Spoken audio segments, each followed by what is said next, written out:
എല്ലാവർക്കും സലു കിച്ചനിലേക്ക് സ്വാഗതം. ഞാൻ സമീറ. ഈ വർഷത്തെ നമ്മളുടെ ആദ്യത്തെ നൊയമ്പ് തുറയും അതുപോലെ തന്നെ അത്താഴത്തിൻ്റെ പ്രിപ്പറേഷനുമാണ് ഇന്നത്തെ എപ്പിസോഡിൽ ഉൾപ്പെടുത്തിയിരിക്കുന്നത്. അപ്പോൾ അതെന്താണെന്ന് നമുക്ക് നോക്കാം. ആദ്യം തന്നെ ഞാൻ കഞ്ഞി തയ്യാറാക്കാൻ പോവാണ്. അപ്പം കഞ്ഞിക്കുള്ള അരി ഞാൻ നന്നായിട്ട് കഴുകി വെള്ളം ഒഴിച്ച് വേവിക്കാനായിട്ട് വെച്ചിട്ടുണ്ട്. പഴുത്ത് നല്ല മണമുണ്ട്, തിന്നാളല്ലേ ഓർക്കാതെ.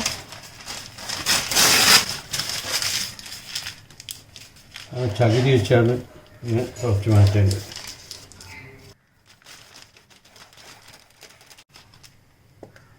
ഇന്നത്തെ ചക്ക നോക്ക്, ഇന്നത്തെ ചക്ക നോക്ക്. ചക്ക പറിക്കാൻ തന്നെ സുഖമാണ്. ഉണ്ടോ? സൂപ്പർ ചക്ക. പറിക്കാം. അത് കുറച്ച് നേരം കൂടി ഇങ്ങനെ ആകുന്നുണ്ട്. ഗ്യാസിൻ്റെ ഉണ്ടോ? ഇന്നലത്തത് പോലെയാണ് നല്ല പറിച്ചെടുക്കാനൊക്കെ എന്തൊരു സുഖം. ഇത് നല്ല വൃത്തിയുള്ള നല്ല ചക്ക കേട്ടോ. ഇത് റജിലാമിയുടെ അവിടെ നിന്ന് കൊണ്ടുവന്ന ചക്കയാണ്. ഇനി ഒരു ചക്ക അവിടെ ഉണ്ട് മുറിക്കാനായിട്ട്. അത് ഡാഡിയുടെ അവിടെ നിന്ന് കൊണ്ടുവന്ന ചക്കയില്ല, അത് പഴുത്തിട്ടില്ല. അപ്പം ഞാൻ ഇതുപോലെ ഒരു ബൗളിൽ ചക്ക എടുത്തിട്ടുണ്ട്. കണ്ടോ, നല്ല യെല്ലോ കളറിലെ നല്ലൊരു ചക്ക കേട്ടോ. അപ്പം ഞാൻ ഈ ചക്ക മിക്സിയുടെ ജാറിലേക്ക് ഇട്ടിട്ട് ഒന്ന് അരച്ചെടുക്കാൻ പോവുകയാണ്. വെള്ളമൊന്നും ചേർക്കണ്ട കേട്ടോ, വെള്ളം ചേർക്കാതെ നന്നായിട്ട് ഇതുപോലെ അരച്ചെടുക്കണം. അപ്പം ഞാനിതിവിടെ ഇതുപോലെ അരച്ചെടുത്തിട്ടുണ്ട്. കണ്ടോ, നല്ല പേസ്റ്റ് പോലെ ആയിട്ടുണ്ട്. അപ്പം ഞാൻ ഇതിനു മുൻപ് റംദാൻ പ്രിപ്പറേഷൻ എന്ന് പറഞ്ഞിട്ട് പച്ചരി പൊടിച്ചിട്ട് ഫ്രീസറിൽ വെച്ചിരുന്ന് കാണിച്ച് ഓർക്കുന്നുണ്ടോ? അതിൻ്റെ ലിങ്ക് വേണമെങ്കിൽ ഇതിൻ്റെ ഡിസ്ക്രിപ്ഷൻ ബോക്സിൽ കൊടുത്തിരിക്കാം. അപ്പോൾ ആ പച്ചരിപ്പൊടിയാണ് ഇത്. അപ്പം ഞാനിത് ഫ്രീസറിൽ നിന്ന് എടുത്തുകൊണ്ട് വന്നതാണ്. അതുപോലെ തന്നെ ഞാനിവിടെ ശർക്കര പാനി കാച്ചിയിട്ട് അതും ഫ്രിഡ്ജിൽ സൂക്ഷിച്ചിട്ടുണ്ടായിരുന്നു.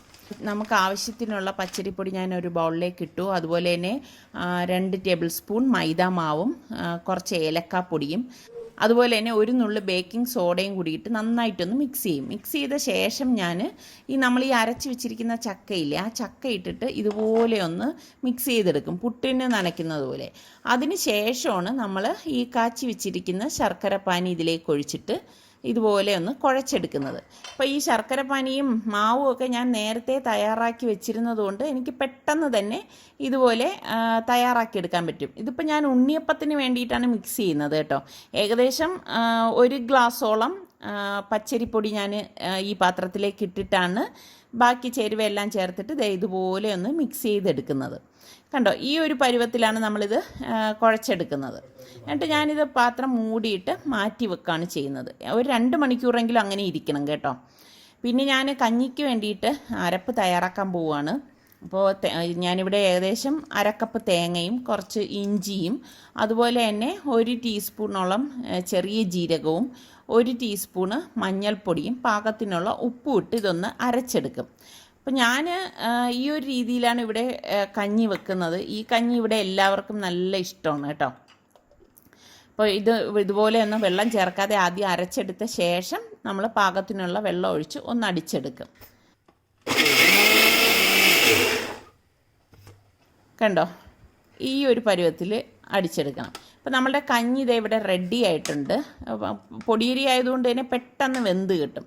അപ്പോൾ ഈ വെന്ത കഞ്ഞിയിലേക്ക് നമ്മൾ ഈ അരപ്പ് ഒഴിച്ചിട്ട് ഇതുപോലെ ഒന്ന് ഇളക്കി കൊടുക്കണം കേട്ടോ. ഇത് നമ്മൾ വല്ലാതെ തിളപ്പിക്കത്തില്ല കേട്ടോ. പിന്നെ നമ്മൾ പാകത്തിനുള്ള വെള്ളം കൂടി ഒഴിച്ച് ഇതുപോലെ ഒന്ന് മിക്സ് ചെയ്ത് കൊടുക്കും.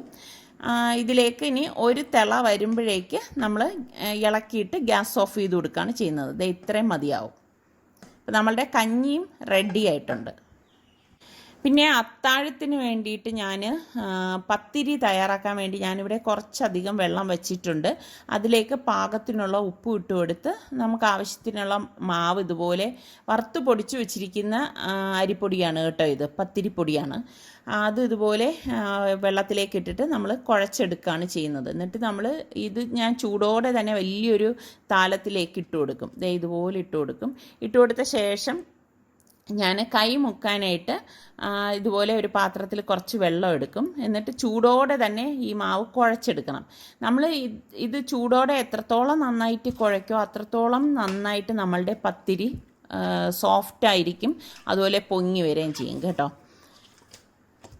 ഇപ്പം ഞാൻ അത്താഴത്തിന് വേണ്ടിയിട്ടുള്ളതും ഇപ്പോഴേ തയ്യാറാക്കി വെക്കുകയാണ്. കാരണം നോമ്പ് മുറിച്ച് കഴിഞ്ഞ് കഴിഞ്ഞാൽ പിന്നെ നമ്മൾ ഇതുണ്ടാക്കാനുള്ള സമയമൊന്നും കിട്ടത്തില്ല. പിന്നെ നിസ്കാരം ഓതലും ഒക്കെ ആയിട്ട് അങ്ങനെ പോകും ഒരു ദിവസം. അപ്പോൾ ഈ സമയത്ത് ഞാൻ അത്താഴത്തിനുള്ളതും കൂടി തയ്യാറാക്കി വെക്കുകയാണ് ചെയ്യുന്നത്. അപ്പോൾ ഇതുപോലെ ഉരുളയാക്കിയിട്ട് നമ്മൾ പത്തിരി തയ്യാറാക്കുകയാണ് ചെയ്യുന്നത്. അപ്പോൾ പെട്ടെന്ന് തയ്യാറാക്കാൻ വേണ്ടിയിട്ട് ഞാനിവിടെ ഇതുപോലെ 2 പാൻ വെച്ചിട്ടുണ്ട്. അപ്പം ഇതുപോലെ നമ്മളുടെ ചപ്പാത്തി പ്രസ്സിൽ വെച്ചിട്ടാണ് ഞാൻ ഇതൊന്ന് പ്രസ് ചെയ്തെടുക്കുന്നത്. ഈ പ്രസ് ചെയ്തെടുത്തിരിക്കുന്ന മാവ് നമ്മൾ ചൂടായ പാനിലേക്ക് ഇട്ടിട്ട് തിരിച്ചും മറിച്ചും വെച്ച് ഇത് റെഡിയാക്കി എടുക്കുകയാണ് ചെയ്യുന്നത് കേട്ടോ.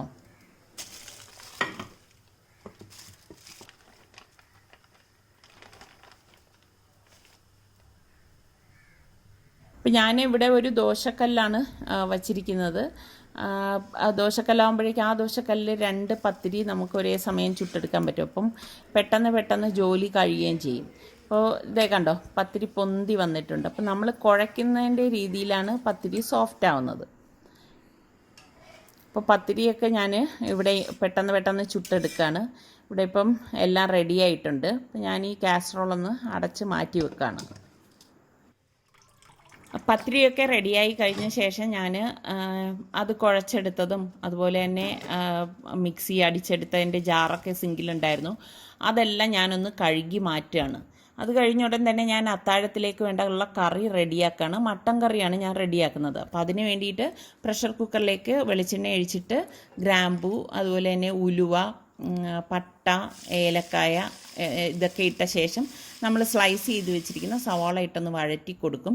അതൊന്ന് വഴണ്ടി വരുമ്പോഴേക്ക് പാകത്തിനുള്ള ഉപ്പും ഇട്ടൊന്ന് മിക്സ് ചെയ്തിട്ട് നമ്മൾ ചതച്ച് വെച്ചിരിക്കുന്ന പച്ചമുളകും അതുപോലെ തന്നെ ജിഞ്ചർ ഗാർലിക് പേസ്റ്റും കൂടി ഇട്ടിട്ട് ഒന്ന് ഇളക്കി കൊടുക്കും. അപ്പോൾ ഇതിൻ്റെയൊക്കെ ഡീറ്റെയിൽ ആയിട്ടുള്ള റെസിപ്പി ഞാൻ ഇതിനു മുൻപ് പോസ്റ്റ് ചെയ്തിട്ടുണ്ടായിരുന്നു.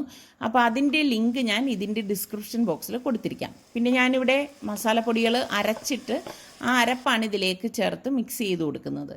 അരപ്പെന്ന് പറയുമ്പോൾ പ്രത്യേകിച്ചൊന്നുമില്ല.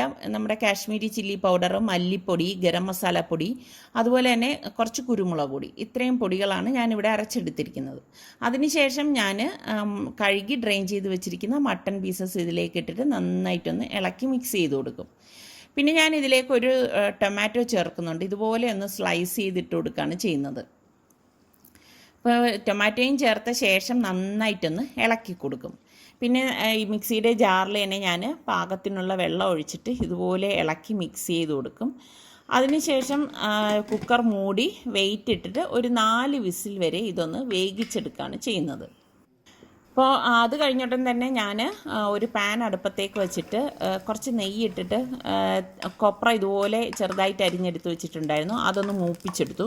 പിന്നെ നമ്മൾ ഉണ്ണിയപ്പത്തിന് വേണ്ടി കുഴച്ച് വെച്ചില്ലേ, ഈ മാവിലേക്ക് നമ്മൾ ഈ വറുത്ത് വെച്ചിരിക്കുന്ന നെയ്യോടുകൂടി തന്നെ തേങ്ങ ഈ ഡയറക്റ്റ് ഇട്ട് കൊടുക്കുകയാണ് ചെയ്യുന്നത്. പിന്നെ കുറച്ച് കറുത്ത എള്ളും കൂടി ഞാൻ ഇട്ട് കൊടുത്തിട്ട് ഇതുപോലെ ഒന്ന് മിക്സ് ചെയ്ത് കൊടുക്കും. കണ്ടോ, ഇതാണ് ഈ ഒരു ഉണ്ണിയപ്പത്തിൻ്റെ പരുവം. അപ്പോൾ ഉണ്ണിയപ്പച്ചട്ടി ചൂടാകുമ്പോഴേക്ക് ഞാൻ അതിലേക്ക് പാകത്തിനുള്ള എണ്ണ ഒഴിച്ചു കൊടുക്കുന്നുണ്ട്. എണ്ണ ഒഴിച്ച ശേഷം നമ്മൾ ഇതുപോലെ ഓരോ സ്പൂണ് മാവ് ആ കുഴിയിലേക്ക് കോരി ഒഴിച്ചു കൊടുക്കും. അപ്പോൾ എണ്ണ ഒഴിക്കുമ്പോൾ എപ്പോഴും ശ്രദ്ധിക്കണം കേട്ടോ, ഓവറായിട്ട് നമ്മൾ എണ്ണ ഒഴിച്ച് കൊടുക്കരുത്. കാരണം നമ്മൾ ഉണ്ണിയപ്പത്തിൻ്റെ മാവ് അതിലേക്ക് ഒഴിക്കുമ്പോൾ തന്നെ എണ്ണ മീതെ തെളിഞ്ഞു വരും. ഒരു സൈഡ് റെഡിയാകുമ്പോൾ ഇതുപോലെ മറിച്ചിട്ടിട്ട് 2 സൈഡും റെഡിയാകുമ്പം ഇതുപോലെ ഒരു സ്റ്റെയിനറിലേക്ക് എടുക്കുകയാണ് ചെയ്യുന്നത്. ഇത് നല്ല അടിപൊളി സൂപ്പർ ചക്കപ്പഴ ഉണ്ണിയപ്പമാണ് കേട്ടോ. കാരണം ഇത് എണ്ണ കുടിക്കുകയോ ഒന്നും ചെയ്യത്തില്ല. കാരണം ഇത് ഒരുപാട് പഴുത്ത ചക്കയല്ല. അപ്പോൾ അതുകൊണ്ട് തന്നെ ഒട്ടും എണ്ണ കുടിക്കില്ല. അപ്പോൾ ഞാൻ പ്രഷർ കുക്കർ സ്റ്റീമൊക്കെ പോയ ശേഷം ഓപ്പൺ ചെയ്തു. അപ്പോൾ ഇന്നിപ്പോൾ ഞാൻ ലൂസായിട്ട് കറിയാണ് വെച്ചിരിക്കുന്നത്. അപ്പോൾ ഇതൊക്കെ കഴിഞ്ഞപ്പോഴേക്ക് നോമ്പ് കുറിക്കാനുള്ള സമയം അടുത്ത് വരെയാണ്. പിന്നെ നിസാർക്ക് അതേ ഫ്രൂട്ട്സ്, ഇവിടെ ഇപ്പോൾ മാങ്ങ ഉണ്ടായിരുന്നത്, മാങ്ങയാണ് ഇതേ കട്ട് ചെയ്തെടുക്കുന്നത്. പിന്നെ നമ്മൾ ഇന്ന് ചക്ക മുറിച്ചല്ലോ, ആ ചക്കപ്പഴവും ഇന്നത്തെ നോമ്പ് തുറക്കുണ്ട് കേട്ടോ. അതുപോലെ തന്നെ കുറച്ച് ചക്കപ്പഴം കൊണ്ട് ഞാനിന്ന് ഷേക്ക് ഉണ്ടാക്കാൻ പോവുകയാണ്. ഇത് ഇത്രയും ചക്കപ്പഴമാണ് ഞാനിവിടെ എടുത്തിരിക്കുന്നത്. അപ്പോൾ അത് മിക്സിയുടെ ജാറിലേക്ക് ഇട്ട് കൊടുക്കും.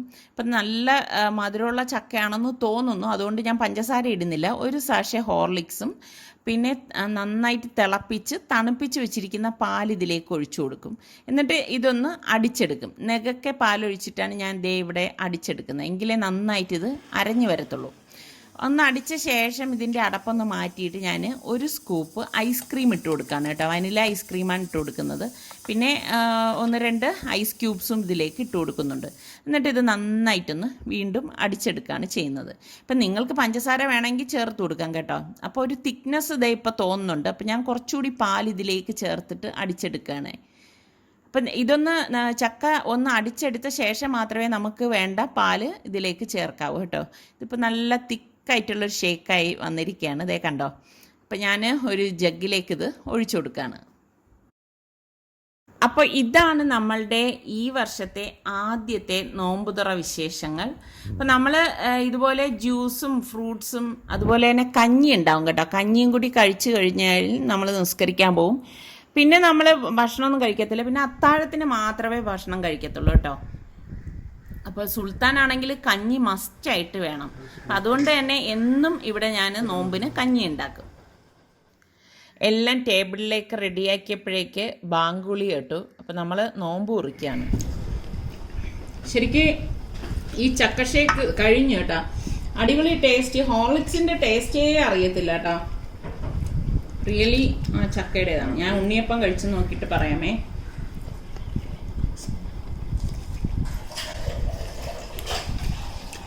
അടിപൊളി ടേസ്റ്റ് കേട്ടോ. അതും ചക്ക തന്നെ അല്ലേ? അതും ചക്ക തന്നെ. ഇന്നത്തെ സ്പെഷ്യൽ എന്ന് പറഞ്ഞാൽ ചക്ക ഷേക്കും ചക്ക ഉണ്ണിയപ്പവും പിന്നെ ചക്കയുണ്ട്. ഇതൊക്കെ ഉള്ളു. ഇപ്പൊ നമ്മളിൽ വേറെ ഫ്രൂട്ട്സ് ഒന്നും ഇല്ല. ഇപ്പൊ ഉള്ള ഫ്രൂട്ട്സ് എല്ലാം കൂടെ എടുത്ത് ഇത് തന്നെ ധാരാളമൊന്നും അല്ല. ഇത് ആൾക്കാർ ചോദിക്കും ചിലപ്പോൾ ചക്കയും പൈനാപ്പിളൊക്കെ കൊണ്ടാണ് നോയമ്പ് കുറിക്കുന്നത്. ഇതേ ഉള്ളൂ ഇവിടെ. അപ്പം നമ്മളുടെ സലു കിച്ചൻ ഇനിയും സബ്സ്ക്രൈബ് ചെയ്യാതെ കാണുന്നവരുണ്ടെങ്കിൽ നിങ്ങൾക്ക് ഇഷ്ടമാണെങ്കിൽ സബ്സ്ക്രൈബ് ചെയ്യാൻ മറക്കരുത് കേട്ടോ. അതുപോലെ തന്നെ തൊട്ടടുത്ത് കാണുന്ന ആ ബെല്ലൈക്കൺ ഒന്ന് പ്രസ് ചെയ്യാൻ വേണം കേട്ടോ. എങ്കിൽ മാത്രമേ ഞങ്ങൾ വീഡിയോസ് പോസ്റ്റ് ചെയ്യുമ്പോൾ നിങ്ങൾക്ക് നോട്ടിഫിക്കേഷൻ കിട്ടുകയുള്ളൂ. അപ്പോൾ ഇനി അടുത്ത നല്ലൊരു റെസിപ്പിയുമായി വരുന്നത് വരെ എല്ലാവർക്കും ബൈ.